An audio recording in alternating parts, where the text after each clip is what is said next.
This is one of only like maybe 2 or 3 times in my life, if even any other times in my life, where I feel like I have whatever that is that people call, it's like brain fog, which I never is not to say that I never relate to that feeling. It's just that my brain is always foggy.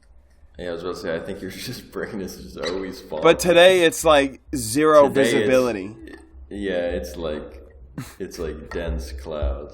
Today there's the best it gets is partly cloudy for you. Today I'm basically underwater today. It's not even like hanging in the air. I'm just drowning.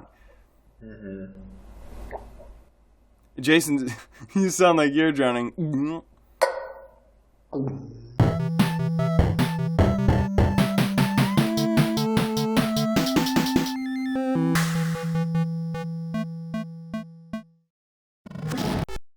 Welcome to the podcast. My name is Jason, a.k.a. JamLab, a.k.a. the co-host. And I'm the bro host. The bro host is out sick today with brain fog, but that's okay because I'm going to jump right into it.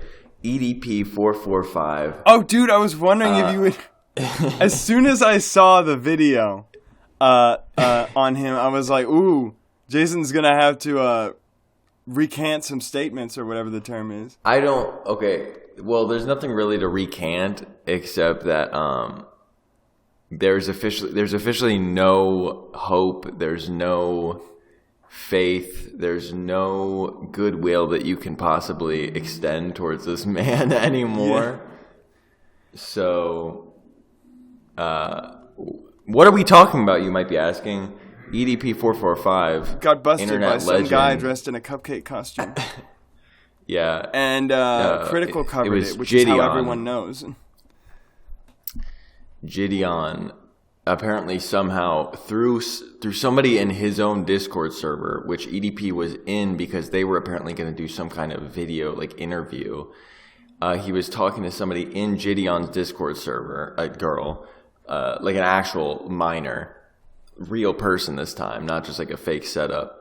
And then she contacted Gideon, and then something, I don't even know, but basically, he's actually real person this time. So the stakes are a little bit higher, and he basically just did the exact same thing again, which is crazy because he made that whole apology video and everything that was like, He did what no one has ever done before, and actually got so desperate that he just said, yeah, I admit it, I did the thing.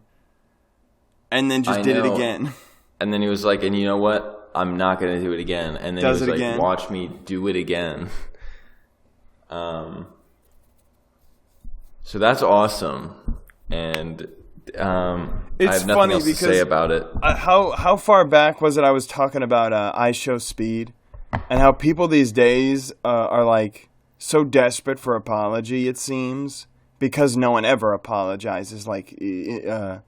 genuinely, especially if it's for something they actually did these days on the internet, except that one time technically I Show Speed did, and I just was amazed that people were like accepting his apology when just like a moment ago he was like voluntarily trying to scam his entire user base. And I figured that must be what it is, that people are just so desperate for a real apology, even if it's not sincere. I think because that's what I thought when you were got all off like, a little "Oh wow, easy because sorry."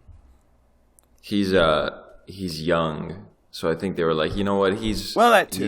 He's only a silly 19-year-old. He can, or 18-year-old, whatever he is. He's got to learn, you know. Everybody accidentally tries to do a crypto scam once in their life. It happens to all of us, you know. But that's what it kind of reminded me of when you sounded like you weren't like on board, but you sounded like overly optimistic to me. I didn't say it at the time, but when you were talking about the fact that EDP actually apologized, I was like, I hadn't seen his apology. But you were all like, wow, this is crazy. He actually owned up to it, which is crazy. But it would be more crazy if he actually meant it, which I am now vindicated in saying that I never bought into. I just did not believe it, and sure enough, that was not the case. I don't know if I would even say that at any point I bought into it. I was just, as you put it, excessively optimistic. Because, like you said, it's just rare. It's rare that, like, anybody, especially somebody in, like, that situation would actually just be like, yeah, it was, like, really bad, and I should, like, get help. And, like, my friends and family, thanks for, like, making me aware that I should get help and that my actions are not acceptable, you know? Which is basically what he said, with some other stuff thrown in there. But, like, that's not every day that you hear that. But I guess it really was just end of the line. He had ran through every other option that got to that point. So that's crazy. But there you go. With more details on that are coming out soon, I guess. Unless they have already, but I don't think they have. Yeah. At least at the time of recording, all we know is that he got caught again. So that's wild. Bro, this might genuinely be the only podcast where I have to edit it out some. Because, like, I'm telling you, dude, my brain is just not... Like, I'm surprised I can pay attention to all the words you're saying. This is not a good thing you want to admit on a podcast, because I think it lowers the audience's engagement, too, to let them know that you're not engaged. But it's not my fault. There's just something wrong with me. My head is not in it today. That's okay. This can be the brain fog episode. The brain fog episode. Bro. It's not like anybody watches anyways. Just kidding. At least 2 people do. Dude, it's crazy. I see, like, YouTube channels that is like some 12-year-old tried animating, and they're like good for a 12-year-old, but they just made like one video like saying, hey, this is my channel, and they somehow got like 10,000 views. And like someone will drop like an animatic, but it'll have like some characters from some TV show in it, and that's their only thing they have on YouTube, and it's okay, but it's like, and it gets, you know, at least 1,000 views. And then I look at our channel and I look at my thumbnails, and my thumbnails aren't like high art or anything, but they're like way more effort than you'd expect from a channel that gets 20 views per video at most, you know? That's because we have zero marketing. How do we market ourselves? Is it like I said, I got to go on Reddit and be like, check out this podcast? Our branding, there's more to it than that. But, I mean, the marketing is partly that kind of thing, but also, I mean, like, marketing in the sense of marketing to the algorithm, like what's the word? Search engine optimizations style, you know, optimizations. Wait, I use the optimizations in the same sentence twice. Not clickbait. Really happened. Gone wrong. Dude, I'm stuff like that, I guess, but maybe a little bit more clever and nicer than that. But also, the branding, we have good branding as far as like the characters and our little personas. Yeah. But we do need to still, we definitely need to redo the branding, because right now our channel is literally just like the podcast, and like it's not selling itself. So we need to do the branding. Is working on the rebranding. Dude, but the titles though, like you said, getting titles that catch people's attention along with the thumbnails. I could swear that 100 characters becomes a smaller number every time I have to write one of these titles. I think our titles should become more abstract. The thing is, though, I want to put all the topics in there because, you know, you can't see the tags. That indicates who gets recommended. But you're only going to click on it if you actually can see that indication. And I would hate for someone who sees the thumbnail topic and isn't interested in it to miss out on a podcast where, like, the entire other half of the podcast is absolutely something that would interest them, you know?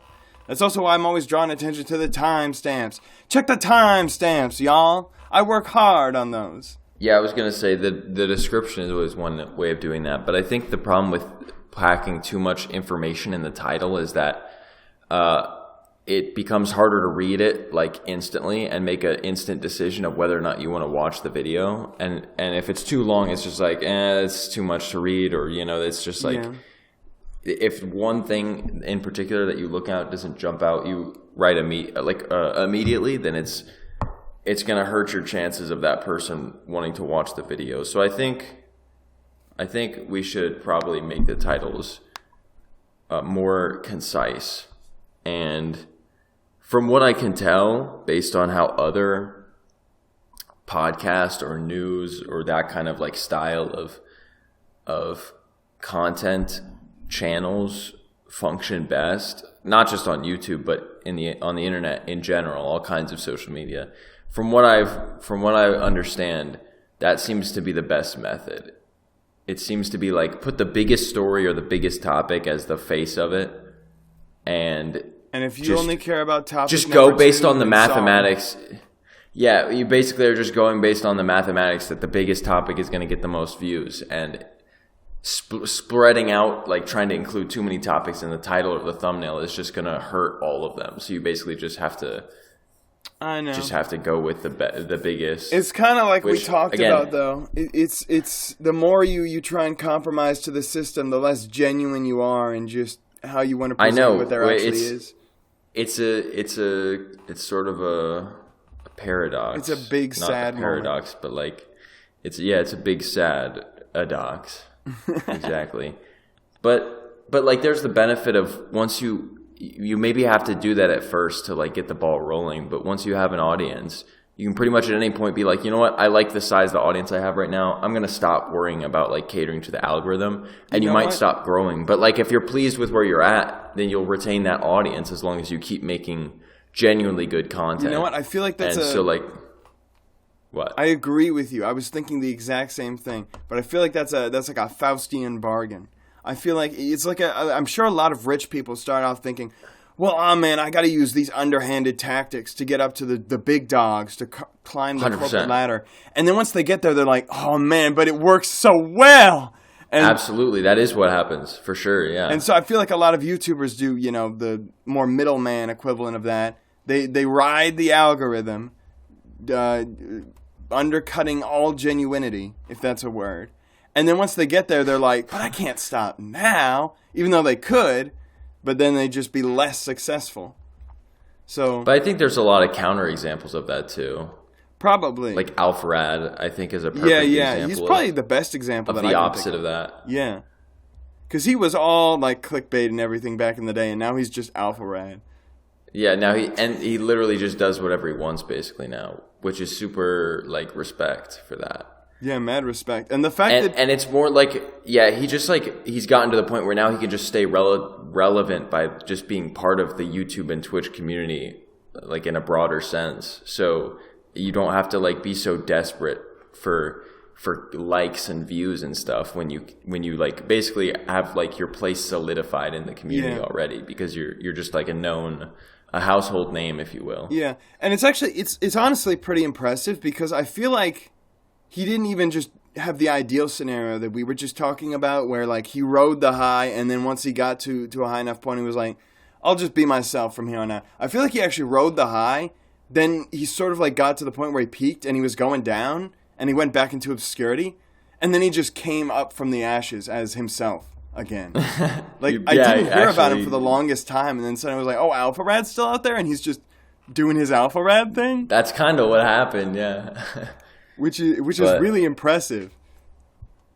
I'm starting to believe. I'm starting to adopt nihilism. No, I'm just kidding. No, don't do that. I tried that once, and I'm still not done with it yet. I'm starting to believe that would not recommend. It's the only way to do that with our current environment, our ecosystem of social media, is to do the cheap tactics at first. Dude, I almost feel at this point that there's no other way other than complete, absolute, extreme dumb luck. Yeah. Dude, I actually did go far enough into like nihilistic thinking once that I had to look up the difference between cynicism, fatalism, and nihilism from a philosophical point of view. I was reading their Wikipedia pages, and I was like, which one am I?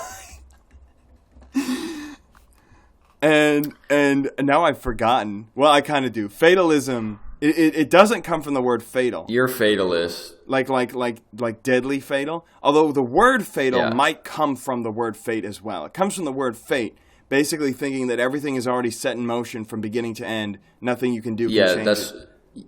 That's why I think you're fatalist. You know what? Can you be an optimistic fatalist? Like, everything's on a set path, but I was going to say, fatalism isn't necessarily a negative thing. Like, I almost believe I'm at least halfway fatalist. Yeah, but I would consider myself like optimistic fatalist. Like, I do think there are some good things that can't be stopped, along with some bad things that can't be stopped. You know? Or like, well, yeah, let's put it this way. I can be fatalist and understand that bad things are like also an important part of the life experience, you know? Yeah. So it's like a positive outlook on the fatalist approach. I've spent a lot of time thinking about how some bad things really are kind of like necessary, especially like as a learning point and a call to action. Like, if bad things didn't happen, you would never like notice the cause of them, and you would just be completely exactly. Like, I'm kind of glad that some bad things happen to me. That's why we feel pain as humans. Because if we didn't feel pain, then we wouldn't know when things are going bad in our body. Yeah, like somebody could cut off your finger and you'd be like, oh, I hope that's okay. It's not. You're going to die if you don't get that bandaged up real quick. Okay, you're definitely not going to die, for the record, if you just cut your finger off. No, you will if you don't treat it or anything. You'll bleed to death. Okay. Depending on how much blood loss you have. Like, if you literally just let yourself bleed out, then you could Wait, die. Hold on. That's funny. I like how you had to clarify. You won't die if you cut your finger off. That makes it sound like you're advocating for it. Like, go ahead, cut your finger off. It's not that dangerous. Kids at home, feel free to give it a try. Bro, that sounds like something that would be like an Instagram fact check. Yeah. Like, the Instagram has the most dumb fact checks sometimes. And it's like a video where they're like, don't cut your fingers off, you'll bleed out and die. And it's like, fact check. And it's like a TikTok one's like, look at this guy, this idiot. No, you won't die if you cut off your fingers. Blah, blah, blah. Scientific research. I have a PhD. Yeah, exactly. It's a TikToker that's going to be like, so I'm actually a doctor, and and no, this guy's wrong. You won't actually die if you cut off your finger. Let's take a look at why. Yeah. Let's cut off an actual finger and see what happens. No, they never go that far. But yeah, I still until we do all the rebranding and stuff, and I have the time to think and really strategize. I don't necessarily expect anything crazy to happen with this channel. So I've said this before, but I'm basically at this point, I was just like, this is just practice. Every time we do one of these. Not that, like, we're still publishing. I feel like that's a hole you can trap yourself into. This is just practice. The big things are always coming. You just wait. This is just the next step. But the last step is right around the corner. You can think of that as negative, but I was thinking of that as a more positive thing, because it is true that we're always improving in whatever we do. So, like, when you think about it, everything is practice. Dude, this is maybe ambiguous. It's sort of a helpful way to think about it. If you're down in the dumps, like, oh, that wasn't good enough, well, it's just practice. I mean, everything is practice, but you can be proud of the thing you can be proud of your accomplishments, even if they're quote unquote practice. So I'm not saying that makes it not valuable. I almost said invaluable, but because of the English language, that means the opposite of what I was trying to say. But yeah, I'm just like, this is still just us honing our skills, and then whenever you want, we can press the big red button and we can launch. I love the big red button. We can launch the plan to take over the world, and then it stops being practice. Except it's always practice. I just have to wait for the brain fog to clear, and then I can quit my job. Well, how about this? I saw an Instagram video that was somebody was doing a cover of, I think it was like Gusty Garden Galaxy or something. It was it was just the observatory theme, I think. Yeah, it was definitely just the observatory theme. It was just like Rosalina's observatory. And I think it was like on French horn, or was it clarinet? I don't remember. They were playing an instrument. Like, it was really cool. Just a cover of the song. It was beautiful. It brought a tear to my eye, 3 tears to my eyes, 2 in the left, 1 in the right. And then I opened the comments, as you do sometimes. And you're going to love this, Jonathan. 90% of the comments were saying, something about Royal High. Now, what do you think that is, Jonathan? Royal High. I feel like I've heard that before. One comment went so far as to say, "This isn't Roblox. This isn't what's the game? Mario Galaxy. Oh. This isn't Super Mario Galaxy. This is Royale High from Roblox." Wait. Is this some like some game in Roblox? Yeah. Or so I assume based on the comments. Wait. Are you telling me somebody used their cover in their Roblox game? No. You're small brain right now. What happened is, especially back in the day, on Roblox, games would just use whatever music they want. Like copyrighted music left and right, Because Roblox didn't really crack down on it. Yeah. In the worlds created by users, they would be like, okay, well, I guess it's like technically the user's fault if they uploaded copyrighted music. Yeah. Nowadays, they crack down on it, and a lot of music has been taken down. But apparently, there's some kind of I assume it's like a role-playing Roblox server called Royale High. And they must have just had that music, Rosalina's Observatory from Super Mario Galaxy, in it. Despite the copyright. And so apparently, or it was before they started cracking down on it, and these are just people remembering it from when they were kids. And by that I mean 3 or 4 years ago. But apparently what's happening is that the next generation of youth does not recognize that song as from a video game. Well, technically a video game, but not from Mario. That's but instead insane. From Roblox. Even with they Mario would legitimately 3D think All-Stars out, they still recognize it from...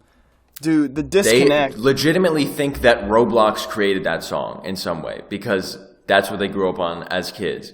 And some of them were even willing to argue about it, that it came from Roblox. Are you kidding? And not from Mario. Dude, this is like the next step of those people who are like, oh, this is the song from TikTok, It's like people lose the ability to abstract a world larger than their own.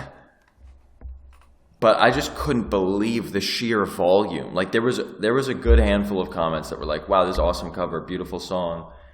But even those that were saying that, the replies to those comments were like, "Bro, stop talking about Super Mario Galaxy, whatever that is. This is from Roblox. But by the way, I'm 12." By the way, I'm 12. It just baffled me. This seems like the alternate version of what is the Reddit one where it's like, this is 12 and I almost said this is 12 and I'm deep. Yeah. This is no wait, I'm 13. I just said it. I said this is 13 and this is deep. Yeah, that sounds like it could be its own subreddit, r/by the way I'm 12. Yeah. I just thought that was crazy. I thought you might find that interesting. I didn't know if you were going to wrap that around to the topic at hand at first. About our rebranding or something. How was I going to wrap it around? Oh, never mind. I thought you were going to the way you introduced it. Okay. Do you have any topics at all today or no? I always have a giant backlog of topics. You need to know this. I have a text document that is, let me try and count it. If a page is like how much fits on one screen, because it's just a scroll bar, it's not a Word doc, it doesn't have pages. It's like 10 pages long of potential topics. Is there anything you want to keep talk in mind, about? most of them are side extensions of the initial topic. Well, we gotta talk about Super Mario Wonder more. That's true. Unfortunately, I would hate to talk about it through my brain fog. But the one topic we absolutely have to talk about, which which is why I was hoping we were going to stay on the topic of the rebranding just a little longer before I knew you were redirecting. We can pivot back.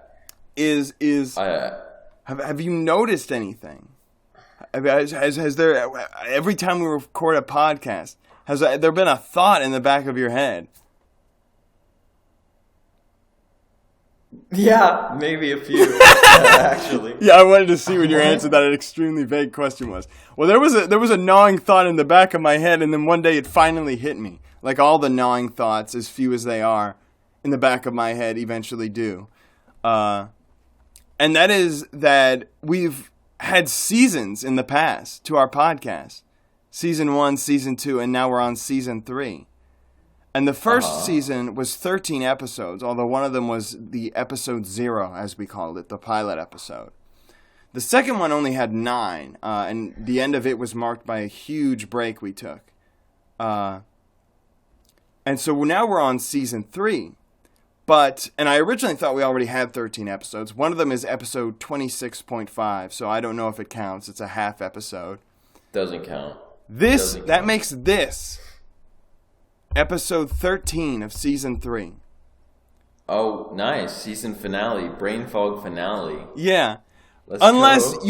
you want to even out the spread and take I get what you're saying. the 4 that 15. would have been in the second season and put them in this one. Or 17, yeah. Which would give us time to maybe do something before Season 4 drops. It depends how long the rebrand takes. But also we could take a week off. Yeah, I mean, that's what we did with the other seasons. They all had a break. Yeah, take a little while off and rebrand. That sounds good to me. I like how we make all of the important decisions about the podcast on the podcast. Yeah. Halfway through and we're just like, oh, by the way, we've just now decided this is the season finale. Yeah, that would be crazy. Yo, like imagining this is like actually if this were actually like the first episode of the new season and we didn't even know that going into it. I feel like that's what happened with Season 2, actually. Probably. You were just like, oh, by the way, this is going to be the start of a new season. Okay. Yeah, I feel like the idea of seasons was just like brought up the episode before. And I just thought it was a good idea, so I went with it. And I made a new playlist for it. Well, everybody get hyped for Season 4, guys and gals. Yeah, come on. We can't carry the hype. We got brain fog. What you want to see in Season 4. Tell us what your favorite parts of Season 3 are and what we can do even better in Season 4 to make it the best season yet.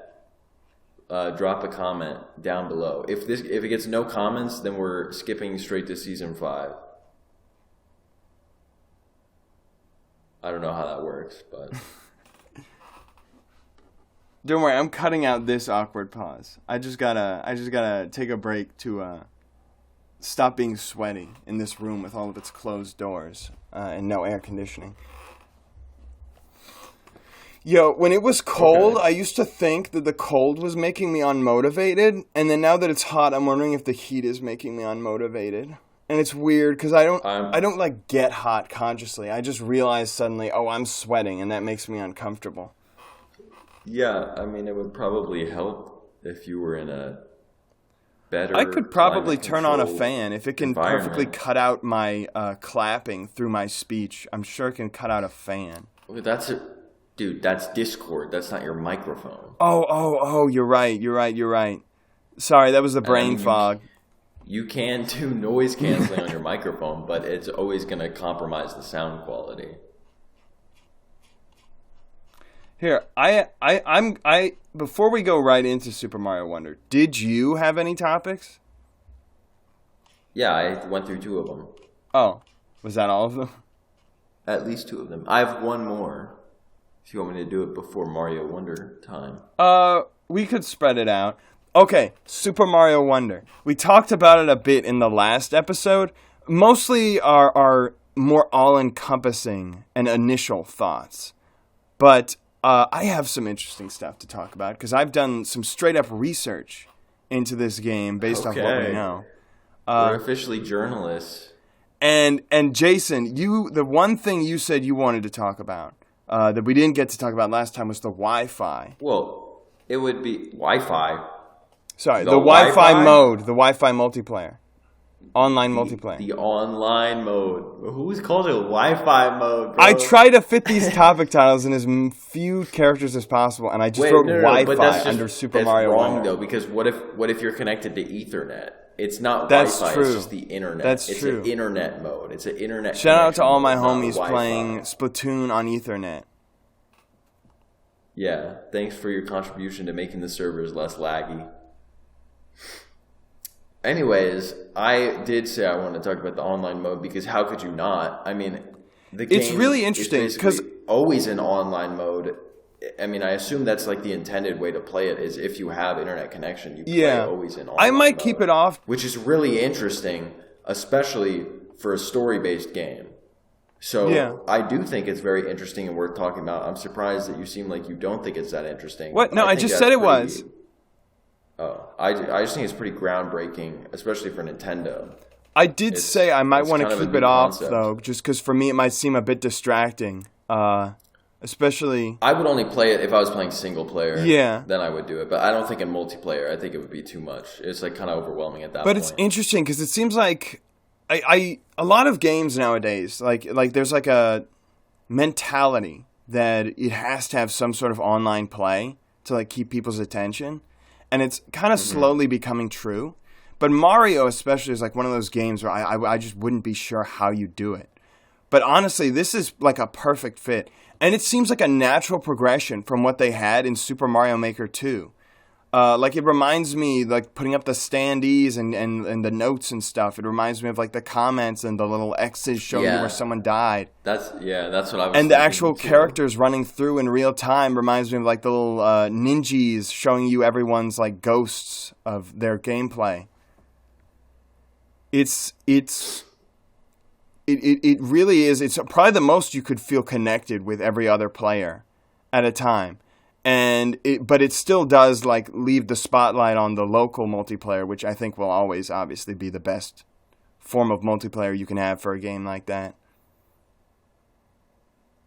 Yeah, obviously. But it is cool, especially since I feel like those games are most fun as multiplayer, like couch co-op games, rather than you just play through the whole thing single player. Specifically, the console new Super Mario Bros. Games have always been like that. This one does seem like it has a lot more single player in mind. Well, that's what I'm saying. There's way more stuff to make it more interesting as a single player experience, especially the online, because then it feels less like single player. I mean, in a sense, it is multiplayer, but it's like a single player multiplayer, which is it's weird, but it's cool.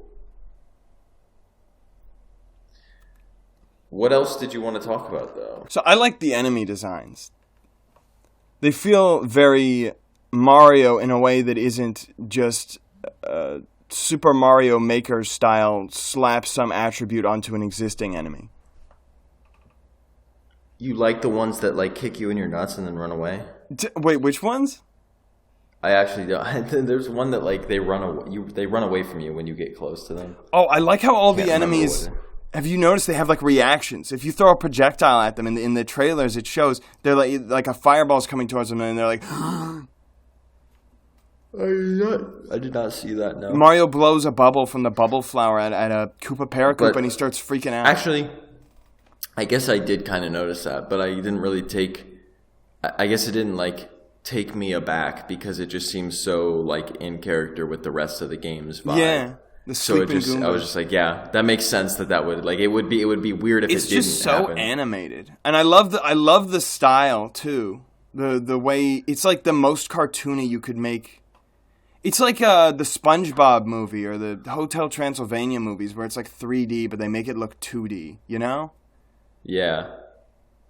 It's cool though. That just made me think, like, imagine in the previous games, a Koopa just is like walking forward on a set path as they do. And you throw a fireball at it, and it literally just walks into the fireball and dies, emotionless, honestly, unfazed. You know, people have been like sort of in like good humor, not necessarily actually as an insult or a complaint, poking fun at like the lifelessness of Mario enemies all the time, like how the green Koopas, they'll just walk off an edge, And Goombas literally just walk until they hit a wall and then turn around. Now the Koopas, you see, they bump into each other. They do a little hip bump. They dance and then they turn hip bump. I would be super impressed if the fireballs finally. Yeah, I would be super impressed if like the green Koopas or something, like they hop off a ledge or they look down first. I think the Goombas did that in like Yoshi's Island. And I was always like, that was just an above and beyond type of thing, just for aesthetics. They could at least make it so that they... Like, if in previous games they would just walk into a bottomless pit, they could at least make it so that doesn't happen. Like they'll like in Smash Bros. When you stand on a ledge and the character like looks down all scared or like teeter totters on the edge, they could do something like that. And they probably will, because again, that wouldn't be surprising at this point based on how the rest of the game looks. The amount of analysis you can do on this game. Like I see like Game Explain and stuff do their analyses videos, and it's never interested me. But I'm genuinely doing it myself. Well, I wouldn't say it's never interested me, but I've never been like highly invested. But I am in this. Like there's genuinely a lot to look at that you would miss, and it's all interesting. And I think that alone speaks a lot. And it's because it's not just the style. Like the mechanics and everything look interesting too. Yeah, I'm kind of just waiting to like play it and experience it for myself. Yeah. That's why I don't usually try to dig too far into it, because I feel like it'll be even more fun if I'm surprised by experiencing it when I'm actually playing. Yeah, it's like the lowest level of spoilers is like, because I went on like the Mario Wiki during my research, and they had like a complete list of every enemy that had shown up that doesn't have a name yet, and they just said like acorn looking enemy runs away, something like that, you know? Yeah. That's completely made up, but that's like the kind of description. Technically, every little animation that you see in the trailer and everything is a very small spoiler. Yeah. That you could re-experience later. Not that it makes much difference, but in the case of this game, I feel like it's almost definitely worth it, because if you think about it, it's coming out so soon. Like you don't even really have to wait that long to actually be able to play it. It's coming out. What is it? It's like October. All I've heard is that they said it's coming out in October. That's all I've heard for sure. It's like mid-October, I think. Dude, I really hope mid-October means early to mid-October, because it would be so cool if this game came out on October 11th. Do you know why? I feel like I should. You probably should. No. Well, maybe you do. Maybe if you read enough Super Mario Broth. Okay, hit me with it. Okay, I'm hitting you with it. You probably didn't. Ow! Oh no, you could hear that. Dude, that hurt. I was wondering if you could hear that. It had to travel over the Wi-Fi. I assumed there was a clap noise because... Yeah. It's so funny, because everyone can hear the skit except you. You just had to act off of faith. But here, I'm hitting you with it. I slapped myself then, so they heard two slaps, and both of them, at least one of us didn't hear. That is funny. It's like an echo. You got hit by the echo, the after image. Okay, but enough off topic. Yeah, that's how it works. When we're virtual, the slap has to travel through the sound waves. So that's what I said. But here it is. According to an old Nintendo Power, and this is the only time this has ever been given, so it's basically the closest to official there ever would be. According to an old Nintendo Power, Mario's birthday is October 11th. And by extension, Luigi's, because they're twins. Well, I don't think it's coming out October 11th. I know, but that would be so cool. As soon as I heard October, I was like, it's coming out October 20th. No, that's my birthday. No, it's one day away. October. 1 day away, but that means you can have it for your birthday still. True. At least. That actually is crazy. That would be almost even wilder if it came out on my birthday. I would feel like so honored. You get Mario games. Well, I don't know why I said Mario. I was thinking of Mario Odyssey, but games in general all the time for your birthday, because it's a popular time to release. There's like the pre-Halloween and then the pre-Christmas release time, which is weird. So like, I guess because Odyssey came out in October, like I think literally like 20th or something around there as well, or maybe it was like earlier October, but and then the Super Mario RPG remake is coming out in November, I believe. Yeah. So you get around your birthday, you get all the game releases, honestly. Yeah. And it's probably not the pre-Halloween because no one gives gifts for Halloween or Thanksgiving or anything. It's what it really is. It's like the pre-Christmas. It's like for people who want to shop really far ahead. Yeah, it's called pre-Halloween, but whatever. Well, yeah, but I'm saying no one buys buys you if you want. A gift. You can stay a hater. You can stay a hater if you want. Dude, imagine going to a house trick or treating. You knock on the door and you say trick or treat, and they put Super Mario Wonder in your basket. A Super Mario Wonder cartridge. Oh yeah, and then they'd be like, "Careful, kids, about the candy you're getting. It has bitterant in it, and it will kill you. It's a choking hazard." That would actually be so cool. Like, if I was MrBeast and I was rich... You would hand out video games? I would... No, that would be... I mean, like, think about it. No offense, MrBeast, but curing blind people, curing deaf people, like... Talk about easy. Uncreative. Yeah. What's creative? Handing out game cartridges. Like, just literally having a pumpkin basket full of cartridges of random Switch games and just taking a scoop of it and just plopping it in somebody's basket. I mean, can you, like, that would literally make my life if somebody did that. If I just got like a free assortment of random Switch cartridges. That would be awesome. Maybe we should be like alternate universe MrBeast where we do stuff like that instead. That would be like, I wouldn't want to like almost like take the prank video angle on that. But then I think the best pranks are ones where there's no real repercussion. So I would almost be like, I would hand out the game like in the case and stuff, and you think it's just the game. And some kids would be okay with that. Some kids would be like, oh, thanks. Maybe their parents don't even let them play video games. But I would like fill the case with candy so that even if they open it up and throw away the cartridge or just sell it, there's candy inside, Yeah. Some flat like those gummy fruit strip candies. Or you just say like, here, you can either take it's like there's two baskets. This one you can grab a handful, or this one you can take only one. Yeah. And the take one is like a game cartridge, and the other one's just a bunch of candy. Yeah, I mean that's the easiest way you can do it. Is and it's like, what was that one MrBeast video we were talking about? Or no, we were talking about our sister was telling us about that one like reality TV show where they like their friends prank them into thinking they're going on like some sort of dating show. But then it's actually, they're supposed to not even kiss anyone for like a whole 2 weeks or whatever. And you were saying like how there's no way legally you're just allowed to throw someone into that situation. So you're like behind the scenes, they're definitely like, okay, but you can leave actually. But it would be super cool. Yeah, exactly. It would be like that. We record everything of them, us just giving them the games. And then we like catch them on the way out off camera. We're like, do you just want some candy? That's fine if you just want some candy.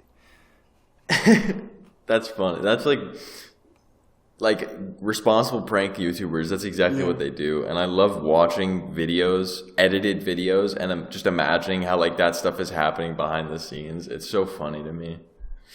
It's like you know that right after filming this, they were like, okay, cut the cameras now. Like for real though, actually, like it's like they have a prank like like a prank thing where they like give you fake AirPods or something. You open it up and you're like, dang it, these weren't real.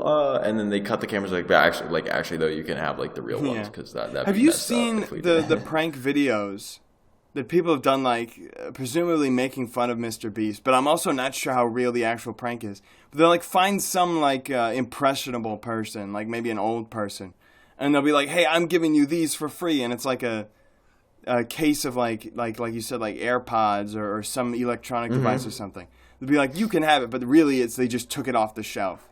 And then they just record them walking out. That's exactly what I was just thinking about. Yeah, and setting off the alarm. That's exactly what I was just thinking of. And they always cut it there, so you never know if they actually came up and like even apologized or if they just ran off and thought that was hilarious. Because if they did, that is like the most evil thing.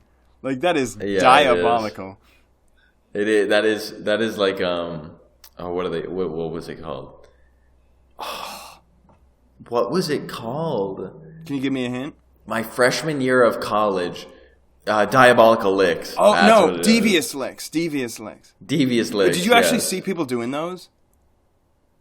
Somebody stole a shower head from the bathroom in my dorm. I'm so glad that I was out of college by the time that happened. I just heard about it.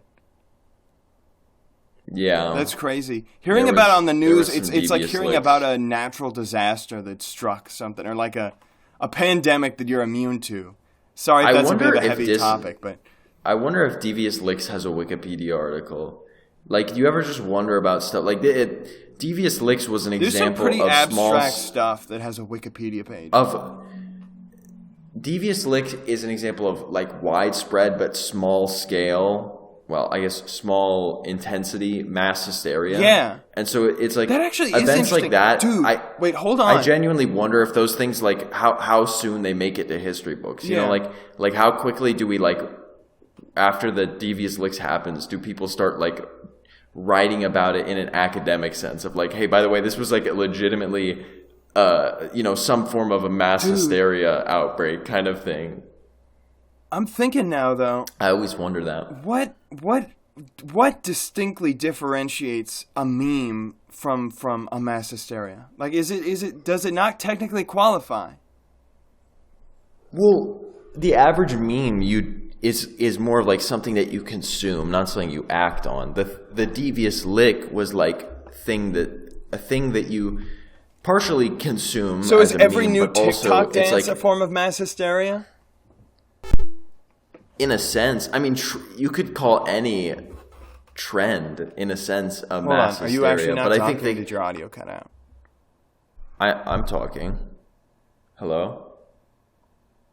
Bro, your microphone may have just disconnected. I cannot hear you. Welcome back to the MeCast, where it's just me, the bro host. The co-host is probably having technical difficulties, or he just got kidnapped. Find out on the next episode, but for now, we're living in the moment. The Brain Fog Cast, Part 2, -1. Let's get back into Super Mario Wonder. I really love the new old Yoshi designs. They brought them back, in a sense. It's kind of a compromise. But I look at old artwork for Yoshi, and okay, bro, seriously, are you there? Dude, I'm scared. Bro, are you there? No, don't tell me it says I'm on the internet. Don't tell me the internet died. No internet! No! Hello.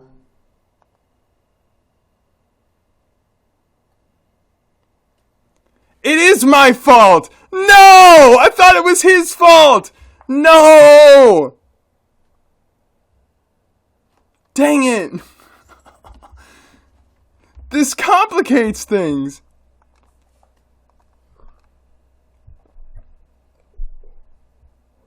Give me a moment here, y'all. I apologize. Maybe this makes the podcast a little bit more interesting. We have conflict. It's like a story. Why does it do this? Why does our best internet just decide to drop itself sometimes? That's a topic for the MeCast. Like, seriously, this happens. And I'm so lucky that it didn't happen last time we did one of these remote podcasts. But this just happens. Okay, now, even when I'm connected, it says no internet. So this is just something all its own. Let me try a different Wi-Fi.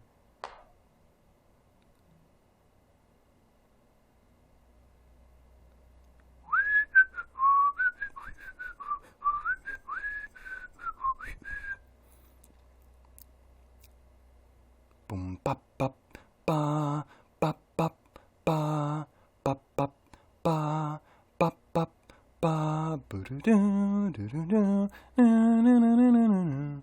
Okay, this is taking forever. Oh my goodness. Broski.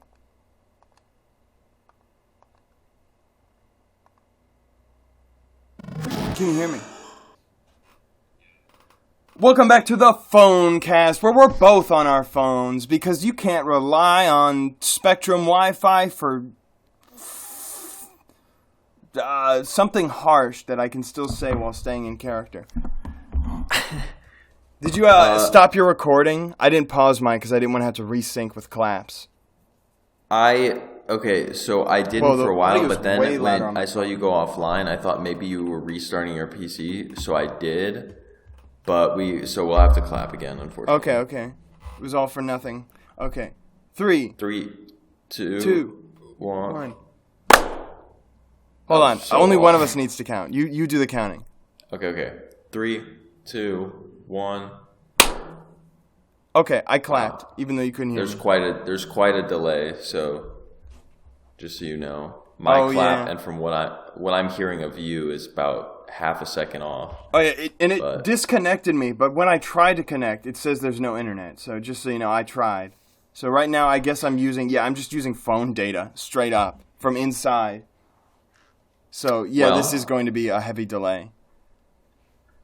Dude, I can't even remember the last thing I heard you talking about. This is awful. I do.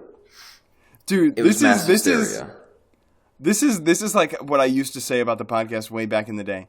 It's a train wreck, but it's entertaining. Like honestly, this is kind of entertaining to me. The fact that this would happen. How many people do you think have had this something like this happen to them?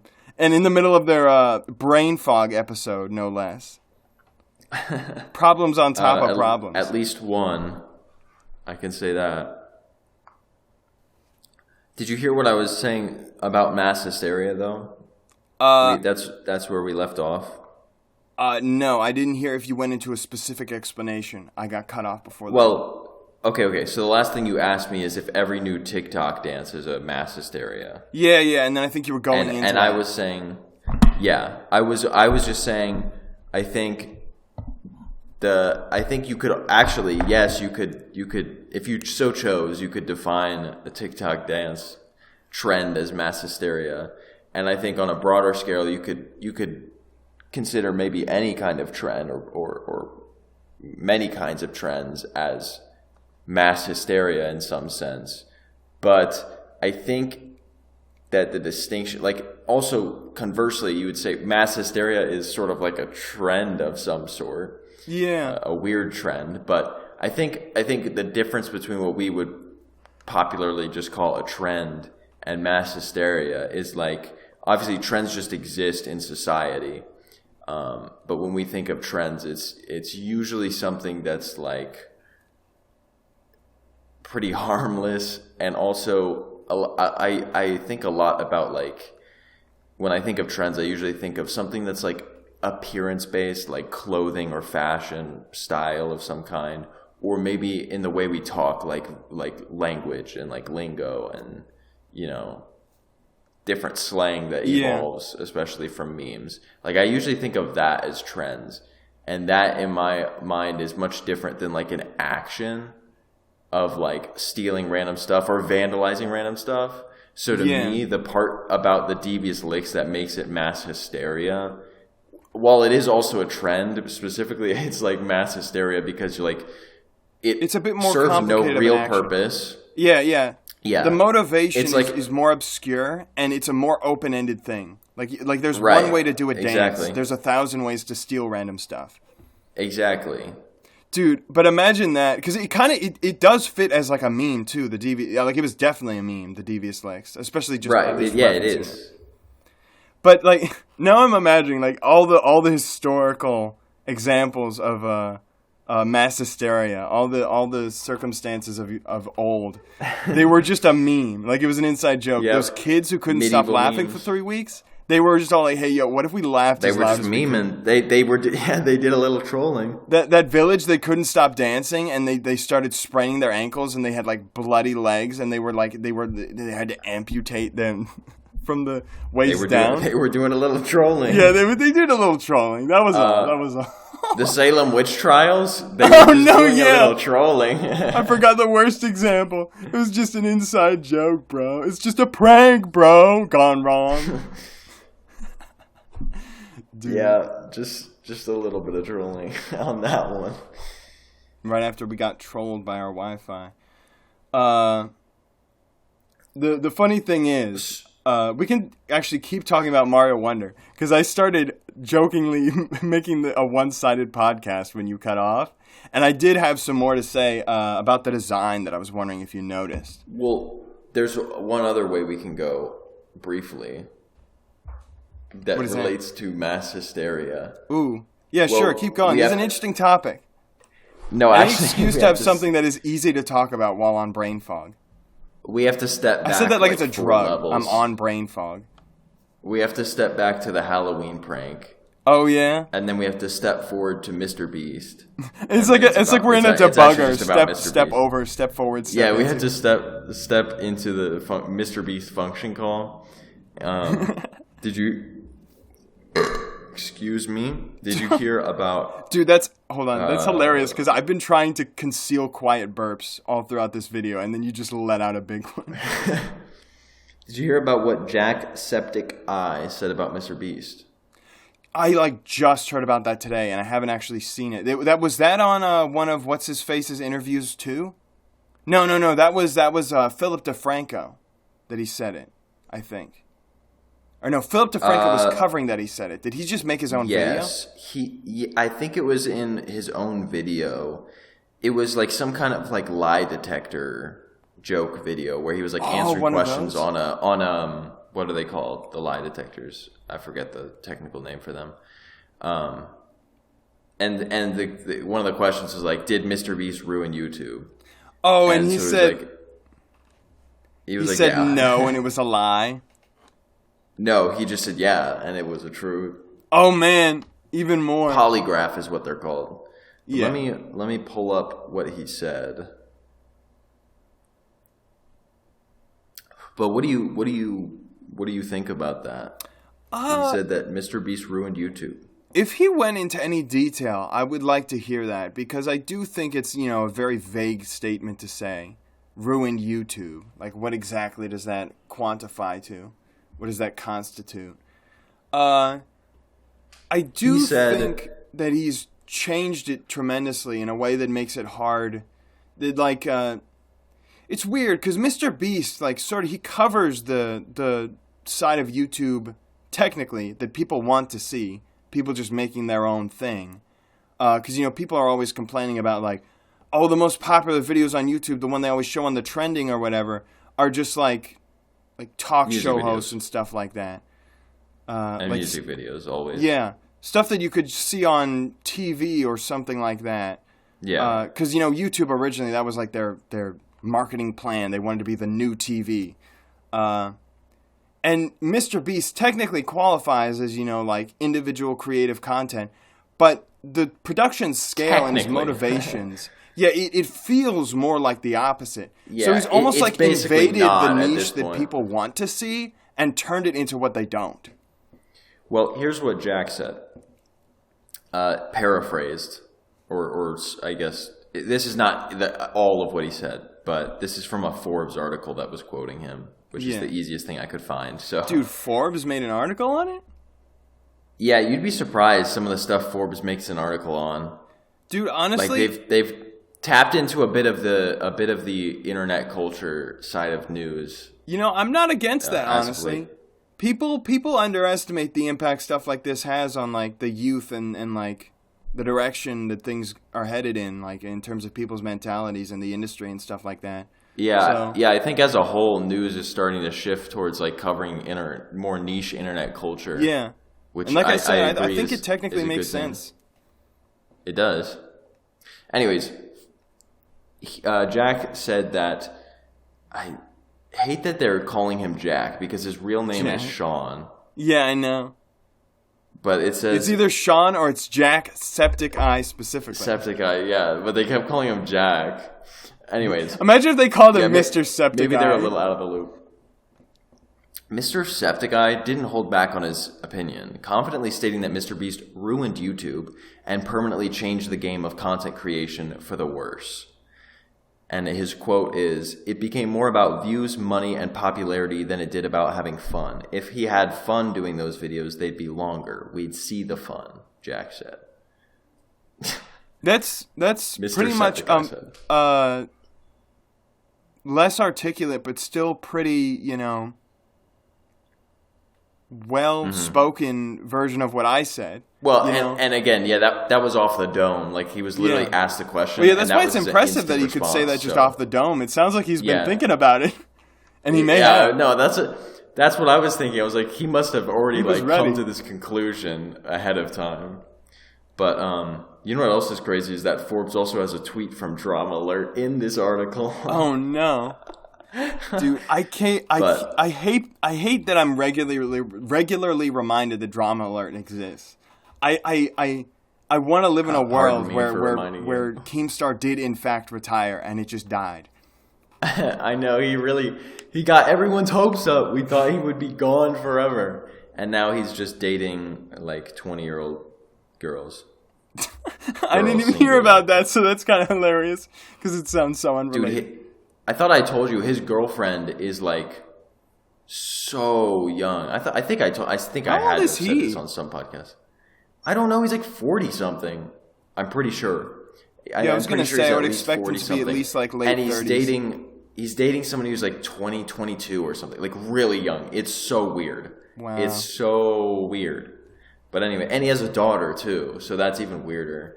Because like he has a daughter with I think a previous wife at some point, who I think was like actually his age, and then I guess they got divorced or broke up. I don't know. And now I don't know the lore, raising but it alongside it's a weird. 22-year-old.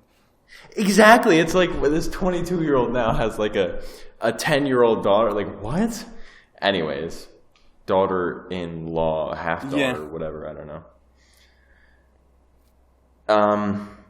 But yeah, MrBeast responded to that. Well, I guess, do you want to hear my take on it first, or do you want to? Oh hear yeah, what sure. MrBeast I gave said? my take. I gave my take preemptively. I mean, okay, so my take is basically the same. I guess for me, it's hard to know whether or not it's like actually MrBeast's fault that all that happened.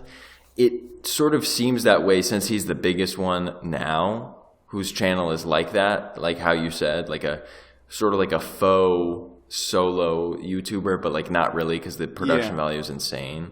Because I also think back to channels like Good Mythical Morning that started as like the I guess in this case duo, like small channel that blew up a lot, but now they're like a literal company. They have multiple channels and they have huge production value and millions of subscribers. So and obviously they're way more old school than MrBeast.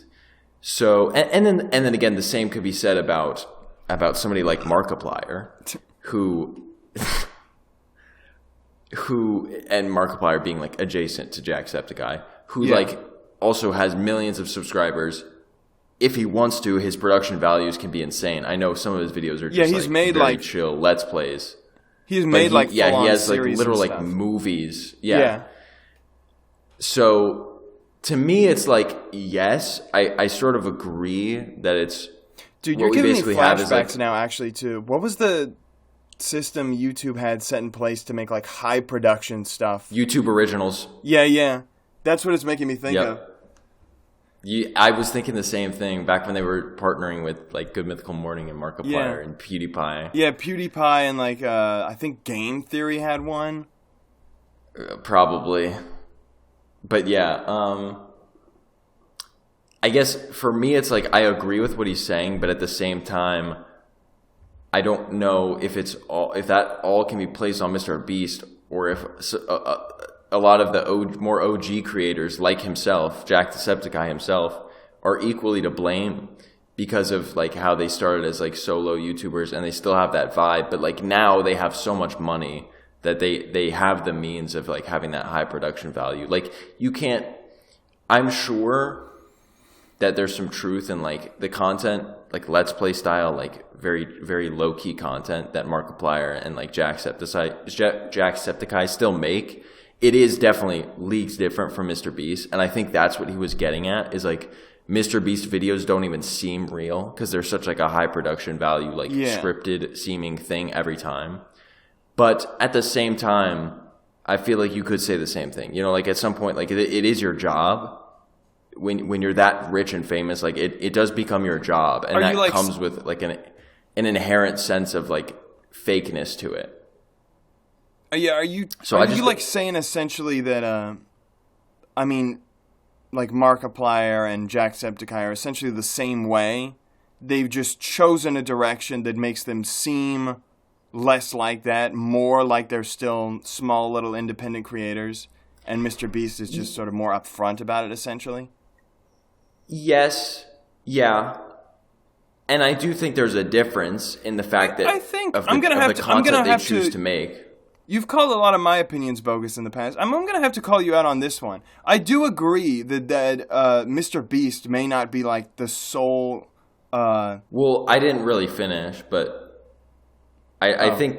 I mean, you can continue. I just think you're about to say something that I agree with completely. Okay, yeah. I don't think MrBeast is like the sole one responsible for this. I mean, I don't think anyone would say that, but I also don't think he's like maybe necessary. The most logical person to blame either. He's just sort of the scapegoat. He's like scapegoat. He's like the figurehead of this whole problem.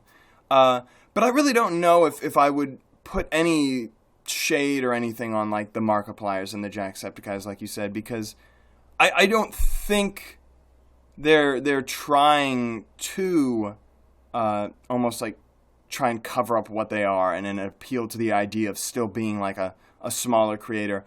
I think they're just genuinely doing what they want, which is in line with what Jacksepticeye was saying about just trying to have fun.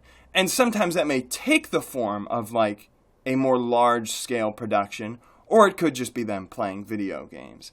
And then the problem that he would have with someone like MrBeast is it's always this huge production because it's like we talked about before. That's the mindset he's in now. This is his cyclical thing. That's just always what gets the most views, which gets the most money, which allows even bigger productions in the future. And it just feels less fake and less fun, or more fake and less fun. Yeah, I guess my point is, again, I do agree with that. And as I was saying before you said that my opinion was bogus, I was trying to say that I think there is a large distinction between the fact that like Markiplier has the capacity to be like MrBeast, but chooses not to. Like there's a difference between having the capacity to and choosing to. But also, like going back to the YouTube Originals thing that you mentioned, I guess basically my thought process is that at their peak, at Markiplier's peak of trendiness, or like PewDiePie's peak of trendiness, there was those moments where they were doing a similar thing to MrBeast, where they were kind of like selling out in a sense, or like taking advantage of the resources they had to be like a high production thing, whatever. Like the same thing he's accusing MrBeast of doing. I mean, Markiplier, especially since you brought him up, he always does seem like he's trying to one-up himself and do the next big thing. Like, especially with his... Yeah. Well, but then again, the most... maybe not the most recent example. I think he did something else pretty recently, but one of the most notable recent examples was his whole Unis Honest thing. But it's kind of hard to call that... What? Jonathan. Can you not hear me? What? Is your phone on speaker? Is it? No, I have my headphones plugged in. To your phone? Yeah. Oh, I could have swore I heard myself talking. Like through your... Hold on. Let me take my headphones off and see if I can still hear you. Say stuff.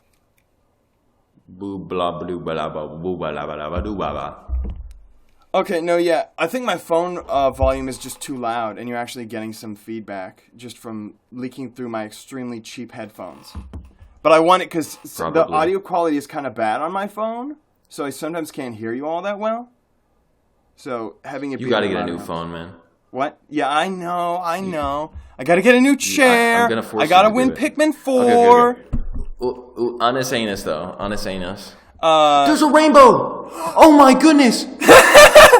Take a picture, no, bro! No, this might be the best looking rainbow I've ever seen in my life. This has to be the best looking rainbow I've ever seen in my life. Are you taking a picture? Yes. Dude, that's so cool. Dude. It doesn't look as good in the picture, but... The brain fog... Try messing with the saturation and exposure. Yo, dude. It's a double rainbow. Oh my god. Dude, I started singing that too. Did you hear it? Yeah. Dude, after the brain fog comes the rainbow. It has passed, and now the sky is clear. The brainbow. The brainbow! Yes, dude! The brain bro. Let's go. I completely forgot what I was talking about, but it's not because of the brain fog this time. It's just because I'm so euphoric. What'd you say? Unis Honest? Yes, Unis Honest. That is the first thing I think of when I talk about Markiplier always trying to one-up himself in terms of like his goals, his production value, his like marketability, and his eye-catchingness. You know, like with being trendy and thumbnails and just sort of getting viewers invested. But it's hard to use that even as an example of him being more, you know, profit-driven rather than fun-driven. Because I mean, he got rid of that whole channel after he was done. Which, you know, can be seen as a gimmick to get views and stuff. But, like, let's be honest, if you really were invested in the money and the retention and all that stuff, you couldn't part with that. Like, no company or industry or something like that would ever do that. They just wouldn't be willing. So he does still feel pretty authentic. I've always thought that the Unus Annus, that's like the best testament you can make to someone's artistic willpower. Yeah. Because it takes a lot. It takes a lot to be willing to put that much effort into something and then get rid of it all. Especially knowing how loved it was by other people. Yeah. I feel bad because perpetually busy as I am, I saw very little of the content on that channel, but I always wanted to. I was always like, I'll get around to it. I'll watch the 10 most popular videos. And then I saw maybe at most like 5 all the way through. And then a bunch of like clippets and stuff. Well, as much as Ethan and Mark may hate it, I'm sure there's somewhere you can find uploaded videos. You can't. I mean, that's just the truth of the internet. Once you put something out there, it's there forever. I mean, people say that all the time. Usually about worse things you actually never wanted to be on there in the first place. But that definitely goes for good stuff too.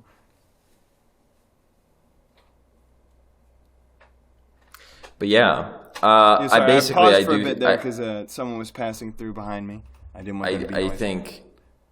I definitely think it's different. I just don't know how much MrBeast is like to solely blame. I guess I feel like it's more of just like a pattern of behavior that you see in all kinds of creators. It just happens that MrBeast is like the biggest one ever so far in recent history. Any sort of scene or industry or something like that, it's going to have a really like complex landscape you have to maneuver.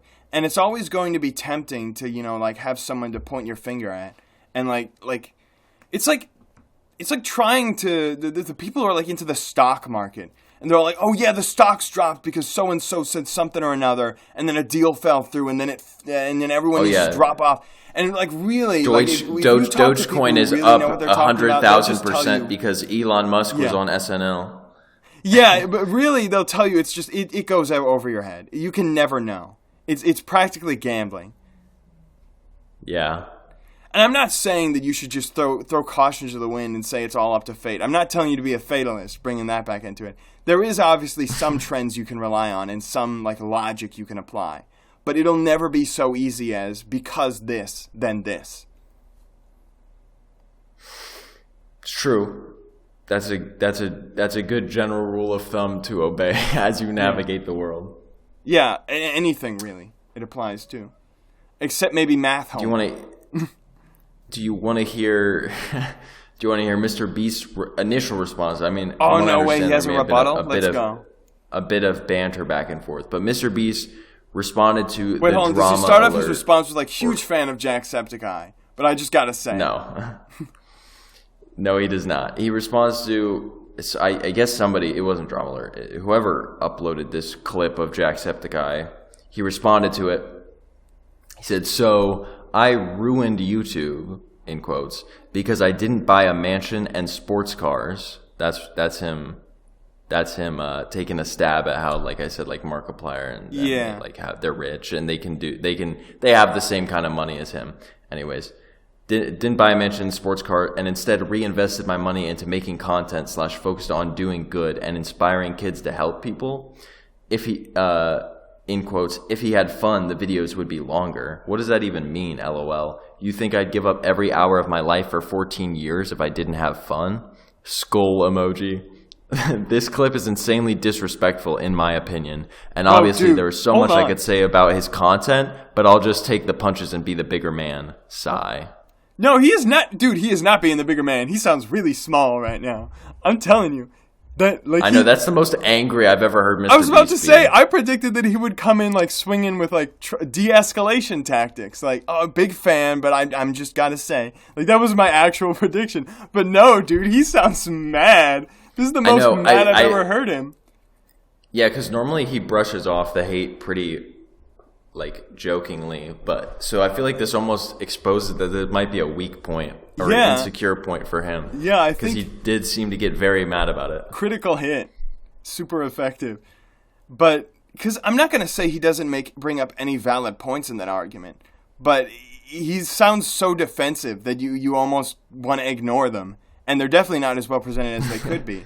Like the bringing up the mansions and stuff is completely irrelevant, or because I mean, like I guess he's just trying to say, like I don't think he was necessarily like you were saying trying to point out, well, you guys are rich, but you just spend it on yourself, and that makes you fun. I don't think he was necessarily saying that. I think he tends to fall back a lot on just like how much he doesn't indulge in himself, which I, for one, don't even think is 100% true. I'm sure he does, but. Yeah, it does lead into what is perhaps his most valid point. And I wish he had just said this, because this is honestly the best argument that he could have, is that for him at least, it isn't all about fun. I'm sure he is still having some fun, but it is meant to be fun for other people. But predominantly, he is trying to put forth his money to be like a philanthropist. Yeah. He's trying to help other people. So of course it's not going to be 100% fun, because there's an actual utilitarian goal. But he just sounds so mad that he honestly didn't even get that point across. In fact, I feel like I'm reaching. I'm not even sure if that's what he was trying to say. I might have made a better point for him just now. Well, I'm sure it is true. Like, I do genuinely believe that he probably is having fun through all of it. Yeah, I'm sure. Because he's a creative person, obviously, and I think he enjoys having like the ability to have like that director's role in being able to create stuff like that. And so while it is work, it is like work that's probably fun to him. So I do think that's a little bit of a odd thing for Jacksepticeye to say about like how the videos would be longer if he was having fun. Like I do disagree with that. I'm not really sure what he meant by that, honestly, because I definitely don't think that he's not having fun. Yeah, I don't think I think I already said this, but I don't think Jacksepticeye is really on the mark either. Work, but yeah, it can be work and fun at the same time, and there can also be elements of it that aren't fun because it's work. Yeah, while still having the most part of about it be talking fun, about how many people are victims of blindness or whatever, and how they need your help. That's not going to be fun, but it's important. You know? Right. But it's also in the same sense that victims like Jacksepticeye. What is the word? Victim is when someone actually is doing something. What is the word? Suffering from blindness. Something like that. People afflicted. Yeah. Victims of blindness. I'm sure there's some times where Jacksepticeye is like, oh, I need to upload this video on this because based on like my schedule or whatever. Yeah. And maybe he just wasn't feeling it, you know, like he wasn't super feeling like recording a video, but you just got to do it sometimes. You know, sometimes you just got to put yourself in the mood, kind of like you with your brain fog. So I feel like that's kind of a silly, like he of all people as a YouTuber for so long should understand that like you can enjoy making videos, creating content, and still have those moments where it is like work and not always fun, but like it's still something that overall you say is fun and you enjoy doing it. Yeah. But I do agree MrBeast kind of like, I don't know, didn't say what I just did. Again, he is also, keep in mind, this is also in a tweet and he's limited in characters. Yeah. So well, you know what? He had to I like this though, because these, I know I didn't get all of Jacksepticeye's response, but I feel like what you told me was sufficient enough. And so this is actually one of the more interesting dramas that I've heard about, because for one, it's not anything too crazy, but like there is definitely some points of contention here that are valid, and it's definitely like worth noting and like how it affects, like I said, this has genuinely changed how I think about MrBeast, not because of what Jacksepticeye said, but because of how he responded. Like he definitely seems like offended by this. Excuse me. Then again, I can see like it would be like offensive in a frustrating way if somebody accused me of not having fun with something that I genuinely have fun with, you know? Yeah, and that you believe is helping people. Not saying it's Yeah. not helping people, but obviously that's the perspective. But I am grateful that this is something I am more invested in, and also that I have more of the facts on, even if you had to give them to me like live like this. Live. We're not, streaming this, but it's candid. Live while recording. Yes. Because this was something I was actually going to bring up when we were talking before, like in the intro to the podcast, which is that I was going to bring it up after I was talking about how my reaction to your optimism about EDP and how I didn't voice it. I do feel like sometimes you bring up topics on here, which, it's perfectly fine that we have topics that either one of us knows more about. It's actually kind of interesting to be like, hey, did you hear about so-and-so? And then I'm like, no, I didn't, or vice versa. But sometimes in the past, I feel like you brought stuff up that I genuinely did not have enough information about. So I just kind of like became like your yes man, and I like agreed with you just because your perspective was the only one I had. Like you were talking about the drama about people like talking about the morality of joining Kick based on what its foundation was. And I really did not feel like I had enough research in that, even after you like gave me a basis of it. So I actually walked away from that podcast feeling almost like a little guilty. Like I was talking about something I did not know about. You know what I mean? Well, I try not to make it my goal to like come to any hard conclusions, especially when either of us doesn't know as much as we could about something. It's more so just to like talk about it just as a thought-provoking practice, Yeah. Rather than like to come to some decision on it. Yeah. So I try to avoid that. And because that is one of the shortcomings of like a podcast format, especially one like this where, like I said, we're kind of introducing ourselves to topics, is, it'll always be your first reaction and stuff. It don't want to always be fully thought through. And so that's like another thing. Like that's how you get canceled. Yeah. That is, honestly, more people need to acknowledge the fact that sometimes people just say stuff in the moment because, that they were in the moment, Like, honestly, do people ever sit back and evaluate their own knee-jerk reactions? Like, do they ever think, like, what was my very first thought on something? And would people be okay with that? Because typically, no, your first thought on something is not very well thought out. It's so interesting because people get canceled for the kind of things that the same people who would, like, be holding the pitchforks would say without hesitation around their friends or something. Yeah, like exactly. That, Like, it's really all about context, and it's kind of crazy. And putting them on I do agree that it is, like, it's important to be aware when you have a public platform and maybe be a bit more sensitive with the things you say. But it is kind of crazy how people will jump so far as to, you're a bad person for even saying that, not just you're a bad person for saying that because it was in an inappropriate moment, or like, the audience that views your channel maybe is not the right audience you should be saying that kind of thing to. It's like straight up, no, you should never say that under any circumstances. You're evil for saying it. It's like, bro, definitely not, with some of these things. I do think some people are kind of short-sighted on that. But yeah, I definitely try to be like retrospective and stuff like that. And I don't think there's ever anything I'd need to like clarify my opinions on a second time around on the podcast, like technically you've done in the past. But I believe in asexual people. Yeah. Although I will say, even just after our last episode, I did, like shortly after the podcast, I thought about stuff more, and I became like a little bit less critical of XQC and a little bit more critical of Meat Canyon's video on him. I still think it's good purely as entertainment, obviously, and definitely as animation. But, I do, like, have to put it in context. Like, their Nikocado Avocado video was, like, very much made from a perspective of, like, pity towards the guy and, like, almost trying to help him. And then XQC, who, by comparison, is just sort of being annoying. They, like, make him out to be a monster eating people's eyeballs, Yeah.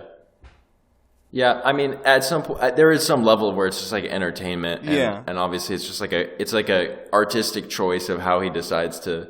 And because in the grand scheme of things, like that was storyboard it. Yeah, and because in the grand scheme of things, that is where I was like saying I don't really feel like maybe XQC deserves quite as much hate as he's getting, because, you know, I said before, I like Jerma because he's very productive in his content. He makes completely new things. Sometimes even if his focus is originally on like a game he's playing or something, he'll like act out skits and do voices and stuff. Whereas a lot of YouTubers like Markiplier, they will just, you know, like, what is a Let's Play but just a live reaction to a game? Like, that is a reaction video, essentially. But because it's not seen as copying content, people don't get up in arms about it. And so, to me, I'm not so bothered by people making reaction content. Like, yes, it's lazy. Yes, it's not always, what's the word? It does sometimes come across as like a, not quite content theft, but apathy towards that issue. But in the grand scheme of things, they're doing something that just anyone could do. And they're just, you know, live streaming their experience, which is kind of just the point of modern live streaming, is that's what a lot of people do. And I think for me, the real problem I have mostly with XQC is how apathetic he is towards any criticism about it. Like how you said, where he was just like, I don't care, other people are doing this, I'm going to do it. Without even taking into account the greater details. And that was my main thoughts as well. It's more like he's just in other ways proven that he's not the most morally high person. Yeah. And also he's like totally kind of just like moral neutral. It's like whatever, they're doing it, I'm doing it. I don't care. And expanding on that, to me, he literally feels like an NPC, like the default Twitch streamer. That's the thing now. Like, have you seen the NPC like trending thing on TikTok? Yes, where I know. No, yeah, you were showing me. We should have talked about that. Yeah, exactly. But yeah, he is like if an AI was programmed to, you know, like be a Twitch streamer, in this day and age, you can't know. And like. The main thing that makes him funny is literally just the way he talks. Yeah. And I genuinely think that most people, like the majority of the reason why they find him funny is because of the way he talks. And like beyond that, he's just kind of there. He's just like really popular. And he's just kind of there everywhere. Yeah, and that is almost where you could take like the pitiable angle, like I said, because it is kind of sad. Like they're almost more laughing at him than with him. I mean, you could have a bit of pity for him in the video. That scene at the end where he's stumbling through his gold to find his eyeballs is a bit pitiable, and that does sort of connect. Yeah, I was gonna say, I think there's an element of it where, I think part of it was trying to like show that he's almost has like an addiction to like the fame. Yeah, and like he's choosing to do the reaction streams because it gets the most views. Yeah. And so it sort of like supersedes his morals because he's addicted to the fame. Yeah. That's how I understood it, but I can also see how you interpret it as more of like a demonizing thing. Yeah. I mean, it's difficult to strike a balance. I'm not asking them to be poets, so in the end, I don't hold that much against them. But I do wonder how other people will interpret it, and I do think in the grand scheme of things, there are obviously greater evils than reaction YouTubers. It was really funny that XQC reacted to the video. Yes, dude. Actually, and then Meat Canyon re-uploaded his reaction. That's funny. Him reacting to it, but there was absolutely no reaction. Just basically re-uploaded XQC's reaction. Oh, that was it, dude? I didn't watch the video, and that's what I was about to say. You sent it to me, and I feel bad because I didn't watch it. But I predicted that exact same scenario happening. Not necessarily him having no reaction. I did see him doing something that would make fun of the reaction community. Like that, but I totally saw XQC reacting to it, and I totally could have seen Meat Canyon reacting to his reaction. I was totally prepared for that. Yeah. But here's the thing. I want to do, before you say anything else, I want to do like I did almost with MrBeast and like try and predict XQC's reaction to the video. I mean, I believed MrBeast would have handled the Jacksepticeye thing better. And originally, I wanted to believe that XQC, as I said, is his predominant characteristic, would be like apathetic towards the video, almost just like like Nikocado Avocado. What was his? He reacted to his video that Meat Canyon did on him, and he got angry because that's his thing. But in the end, he was just like, whatever, I'm getting views off of this. And I feel like XQC would do the same thing, but, but with more apathy. He'd just, like, react to it, like, whatever, like, oh, guys, that's supposed to be me? And then at the end he's like, yeah, whatever, I got views off it now. Is that accurate? It's a different kind of apathy, I would say. It's more like he laughed, like he thought it was funny, or at least he presented as if he was enjoying it. But it seemed almost it almost seemed like fake? part of it, like, yeah, it did like slightly bother him because obviously he's not, like it was getting to him, understands what the point of the video was. So it seemed like he was sort of like trying to be apathetic towards like the part that was actually insulting to him, while just like maintaining apathy in the sense that he was just doing his regular job of just laughing, be like, your chat, look at that. That's funny. Which is basically what the reaction was. He was basically like, when they showed like the vases with all the eyeballs and stuff, he was like, you chat, look at that chat, like what is that chat? And he was like laughing, but it was just like, like default reaction response. It was almost like he was accepting the clown role. He was putting on the character that they made for him. That is interesting. It was going to lead into some other thing I had to say, but now I forgot it. Man. Well, the brain fog is back. We're basically out of time. Yeah. Well, actually, I don't know how much of that is stuff I have to trim. Yeah, I mean, like we cut out like maybe 15 minutes, but if you cut out 15 minutes, we're about out of time. So I was going to ask if you had any wrap-ups about Super Mario Wonder. We might just have to come back to it again. Yeah, bro, it won't season fit, 4. I had, I mean, I'm not going to say there are going to be huge topics, but I had sort of a bit of an interesting rabbit hole to go down in terms of the people who I know are working on the game and their history with past Nintendo games. Okay, well, we'll just keep leading on. I'm glad we got to talk about the Super online. Mario Wonder. Oh yeah, and of course there's more we can talk about. Charles Martinet. They finally made that video talking about, well, sort of talking about. True. It didn't cover as much as I hoped. Sort of talking about what the Mario ambassador is. Yeah, exactly. Sort of. We know not like at just all as much addressing now. why he's stepping down. The biggest takeaway from that video is that Charles Martinet calls Shigeru Miyamoto Papa. Calls Papa. That's I was about to say that thing. exactly. Yeah, that was the biggest reveal. That was the biggest breakthrough of that whole video. But anyways, that's all for season 4 apparently, because we can't talk about. No, I'll stretch it out. Finish a single topic. Season 4 is going to hit you when you least expect it. It's going to come by surprise. You'll see. Wait. So this isn't the season finale? No, too much brain fog. We got to have a clear, more clear skied day. Okay, whatever you say. But we will. It is actually really funny because the brain fog was completely synced up to the weather, at least here where I am. Oh, it's foggy there? Because it was raining at first. It was pouring and then it got a little lighter, like when we started recording. But it was raining up until about halfway through, and then there was the rainbow, obviously, because it stopped raining. And now the sun's out and it's pretty bright, and it's still cloudy, but it's brighter now and it stopped raining. So, bro, it's tying all of our themes together. Linked to the bad coming with the good, the brain fog, and then the rainbow, the light at the end of the tunnel. The rainbow. It's all there. It's all there. And I'll see you next time. See you next time on the next episode of the Escape Podcast. I've been the co-host. And I've been the bro host. Is Still there. Wait. What? Oh, dude. It's a full rainbow now. Take another Like before picture. it was like halfway that I could see the angle it was at. But now it's like a full arc. Like I can see 2 bottom sides on each horizon of the whole rainbow. That's crazy.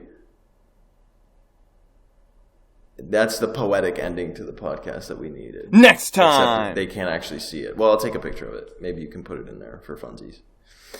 But next time. Bye! Wait, I've been the co-host. I've been the bro host. I can't remember if we already said that, sorry. And we've been suffering from brain fog, collectively. We've been suffering from Until next time. brain fog. Until next time.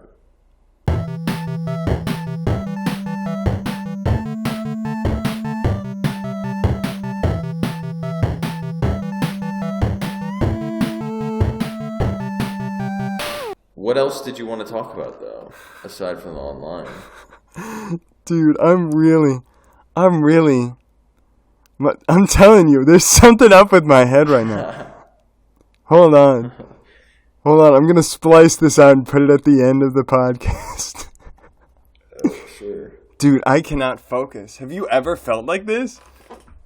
Yes. Definitely. I don't even know if I'd call it focus. But... I can't initiate actions. Yeah. It's like when you're like trying to talk to like an NPC character in a video game, but like you have to like stand in just the right spot and face them at just the right angle, or else the little prompt doesn't show up. And I'm just like trying to like scoot around, and I end up like clipping through the wall before the prompt even comes up. That's a pretty good analogy. I mess with that analogy. I mess with it. And I'm sweating just to make it worse. Ducks drinking out of a manhole cover. Ducks drinking out of a manhole. What? Cover. Ducks bobbing their heads up in front of a manhole cover. Are they actually doing that? Are you seeing them? Yeah. There's 3 of them, and they're drinking out of the little ridges. You have to get it on video. I want to see it. Well, only one of them is doing it now. Oh. He might go away soon. I don't know. Oh, he just left. But you can see the manhole cover, and then you can see the 3 of them walking away from it now. It's the only evidence that it ever occurred. But you know, you're the only one. You saw it. And it'll always live on in your heart. And if you forget it, I'll remember, because it sounds so adorable. Oh, and that video is greater than 1 sub-video in length, and I didn't save it to my memories because I didn't think it would be, because it was not that long, so now you can't save it, and I can't save it, so now... Hold on, no. I'm going to make an emergency. I'm going to tell Kristen to save the video. Yeah, I only sent it to you. No! Hold on. I could just take another video, but... No, here, wait, hold on. How can I take a video of the video? My phone can't screen record. Hold on. Can OBS record from the camera? Can I do that? Why don't you just not worry about it right now? Okay. Good point. So I like